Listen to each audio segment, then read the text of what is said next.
요한복음 4장 15절로 26절 말씀 함께 봉독하시겠습니다.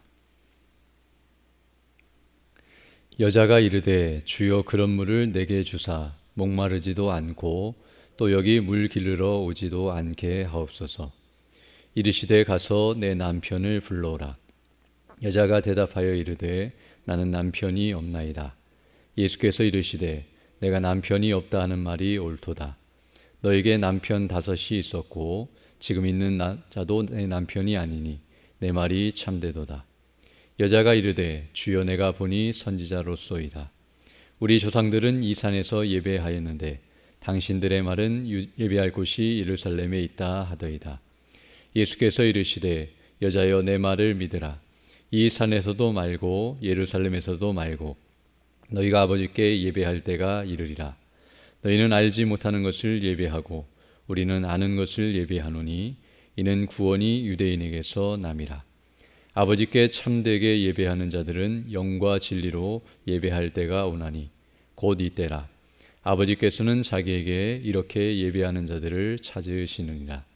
하나님은 영이시니 예배하는 자가 영과 진리로 예배할지니라.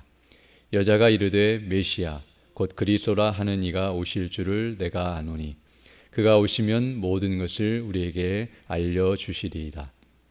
예수께서 이르시되 내게 말하는 내가 그라 하시니라. 아멘.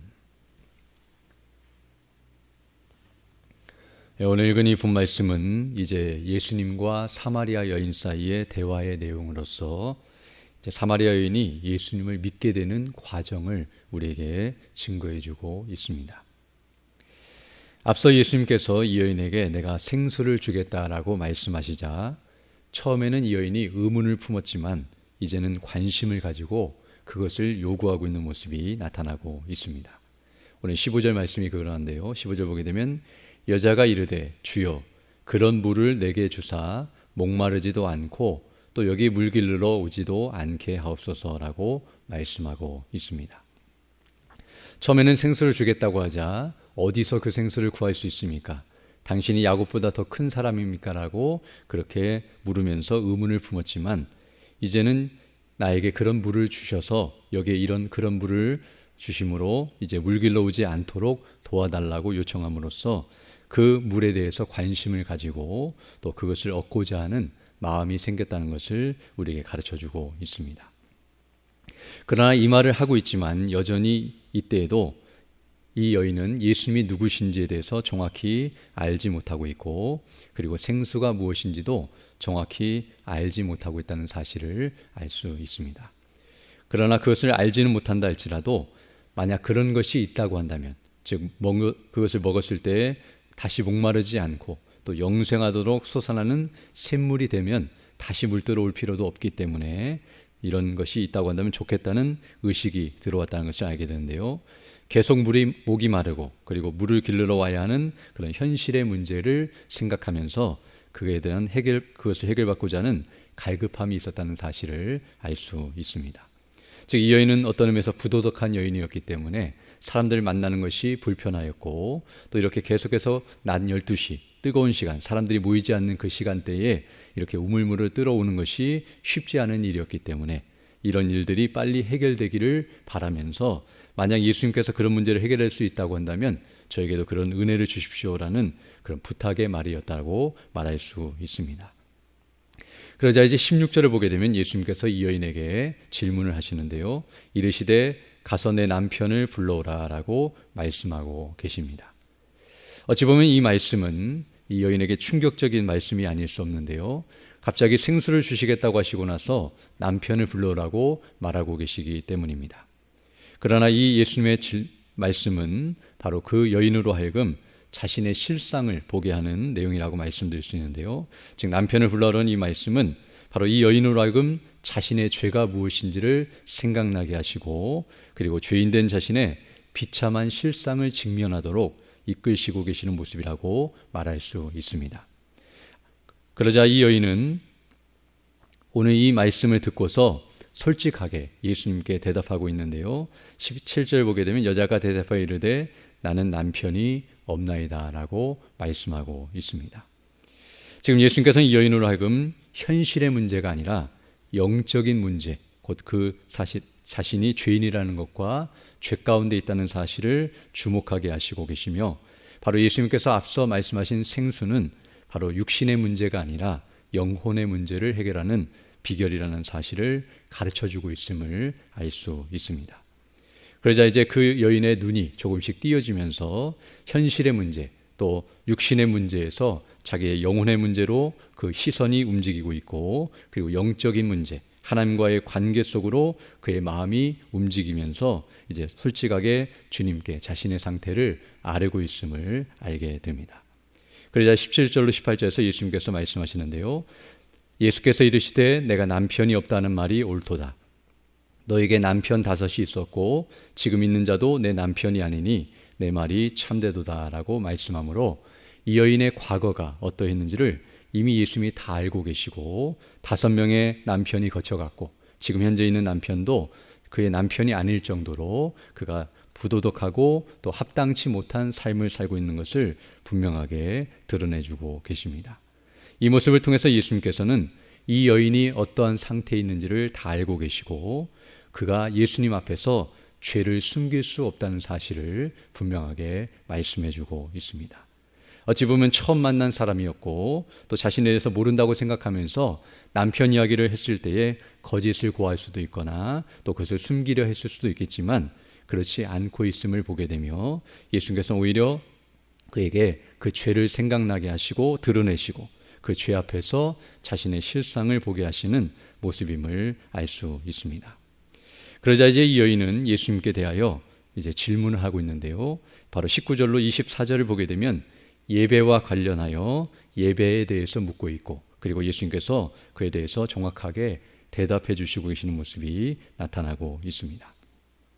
그래서 19절부터 보게 되면 여자가 이르되 주여 내가 보니 선지자로소이다. 우리 조상들은 이 산에서 예배하였는데 당신들의 말은 예배할 곳이 예루살렘에 있다 하더이다 라고 물으면서, 이제 예수님이 자신에 대해서 잘 알고 있다는 것을 생각하면서 그렇다면 이제 자신이 궁금해하는 것을 묻고 있는데요, 바로 예배가 어떻게 드려지는 것이 합당한 예배인지 이제 묻고 있음을 알게 됩니다. 그러자 이제 21절에서부터 예수님께서 대답해 주시는데요, 예수께서 이르시되 여자여 내 말을 믿으라. 이 산에서도 말고 예루살렘에서도 말고 너희가 아버지께 예배할 때가 이르리라. 너희는 알지 못하는 것을 예배하고 우리는 아는 것을 예배하노니 이는 구원이 유대인에게서 남이라 라고 말씀해 주고 계십니다.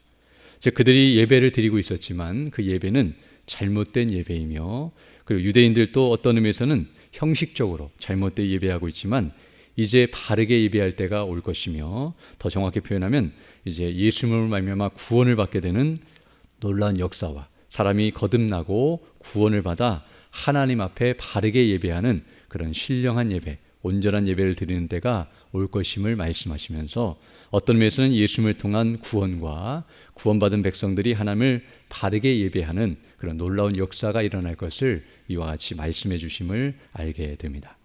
그러면서 이 3절을 보게 되면 예수께서 아버지께 참되게 예배하는 자들은 영과 진리로 예배할 때가 오나니 곧 이때라. 아버지께서는 자기에게 이렇게 예배하는 자들을 찾으시느니라. 하나님은 영이시니 예배하는 자가 영과 진리로 예배할지니라 라고 말씀해 주고 있습니다. 즉 이것은 어떤 의미에서는 이제 예배가 바르게 드려질 뿐만 아니라 장소와 상관없이 영과 진리로 하나님을 바르게 예배하는 때가 올 것임을 말씀해 주고 있는데요, 구약시대에는 성전이 있는 장소에서 예루살렘에서만 예배를 드렸지만 이제 하나님께서 사람들을 구원하시고 예수님을 통해서 구원을 받고 성령께서 그 가운데 임재하시는 사람들은 바로 하나님과 교제하며 어느 곳에서든지 하나님을 예배할 수 있는 자들이 되며 또 하나님 앞에 바르게 예배할 수 있는 그런 참된 예배자가 된다는 사실을 우리에게 가르쳐주고 있습니다. 어찌됐든 예수님께서는 예배에 대해서 궁금해하는 이 여인에게 이제 예배에 대해서 분명하게 가르쳐주고 있는데요, 이 모습을 통해서 우리가 알게 되는 것은 이 여인이 바로 예배에 대해서 관심을 가지고 있었음을 알게 되며, 어떤 의미에서는 예배에 대해 갈급함이 있었다는 사실을 우리에게 보여줍니다.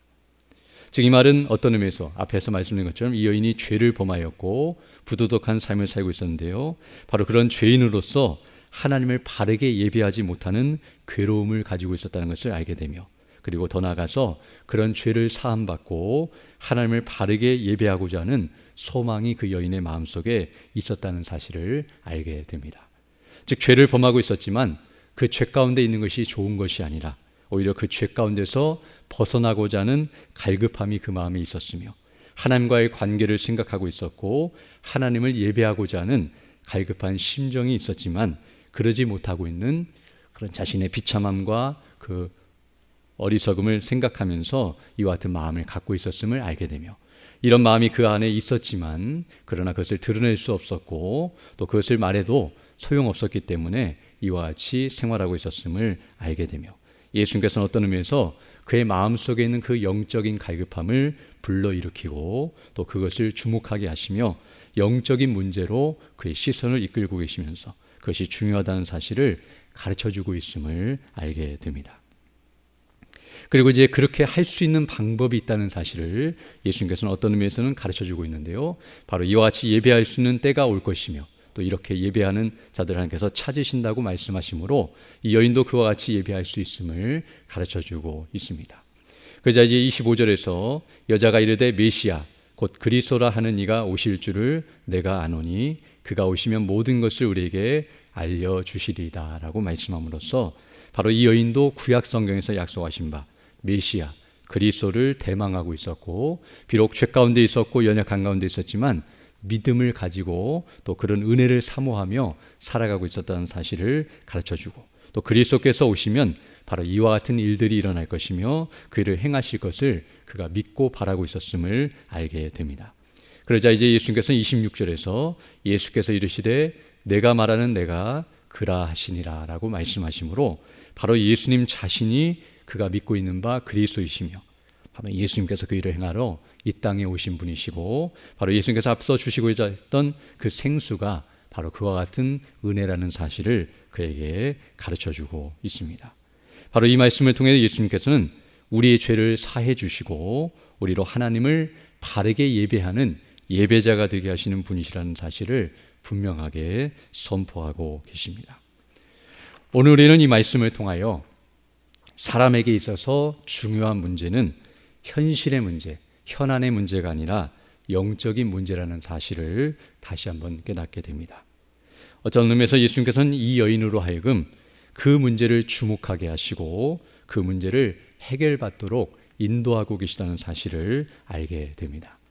사실 이 여인은 처음부터 이런 마음이 없었는데요, 예수님을 만났을 당시에 이 여인은 마실 물이 없어서 그 물을 뜨러오는 수고에서 벗어나고자 하는 마음이 간절하였지만, 즉 현실적인 문제에 집중하고 있었고 그 문제를 빨리 해결받기를 사모하고 있었지만, 예수님께서는 오히려 그 여인으로 하여금 그에게 지금 마실 물이 없는 것보다 더 중요한 것은 의가 없다는 사실과 그가 죄밖에 없다는 사실을 가르쳐 주시고 그 죄에서 벗어나는 것이 더 중요하다는 사실을 가르쳐 주시면서, 비록 남편이 없고 또 마실 물이 없고 또 여러 가지 어려운 형편 가운데 있다 할지라도 그 문제로 고민하거나 염려하거나 거기서 벗어나려고 하는 그런 노력보다는 자신의 비참한 상태, 영원하신 하나님, 어떤 의미에서 진정한 남편 되신 예수님과 하나님을 그가 떠나 있고 그리고 이와 같이 영적으로 갈급한 상태에 있으며 죄 가운데서 영원한 비참 가운데 있는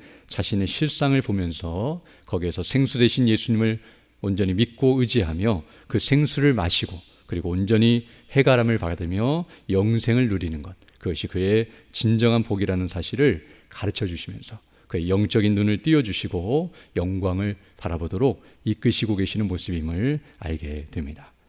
우리가 아는 것처럼 사람은 항상 갈증을 느끼는 존재이며 그 갈증을 해소하고자 노력하고 있다는 것을 우리가 알게 됩니다. 사람들은 어떤 의미에서 돈이 없을 때는 그 돈으로 갈증을 느끼며 돈을 얻고자 하는 노력을 하고, 명예나 건강을 잃었을 때에 그것들을 얻고자 하는 갈증을 느끼면서 나름대로 그것을 채우고 또 그것으로 만족하고자 하지만, 그러나 실상은 다시 바닥이 나고 다시 목마르며 다시 또 다른 것을 추구하면서 영원한 갈증 가운데 있는 인생이라는 것을 알게 됩니다. 그러나 영적인 갈증, 세상의 갈증이 아니라 영적인 갈증을 느끼며 하나님을 떠난 인생의 비참함을 깨닫고 하나님으로 만족하기를 원하며 주님을 바르게 예배하기를 소망하고 죄 가운데서 벗어나 의를 행하고자 하는 갈증이 우리 안에 느껴질 때에 바로 그리스도 안에서 그 갈증이 해소되는 은혜가 있음을 기억하고 예수님께로 나아가 예수님을 믿고 구원을 받으며 주님이 주시는 참된 기쁨과 안식을 누리면서 하나님을 예배하고 영원히 예배하는 대로 나아가는 것이 인생의 진정한 복임을 우리에게 다시 한번 가르쳐주고 있습니다.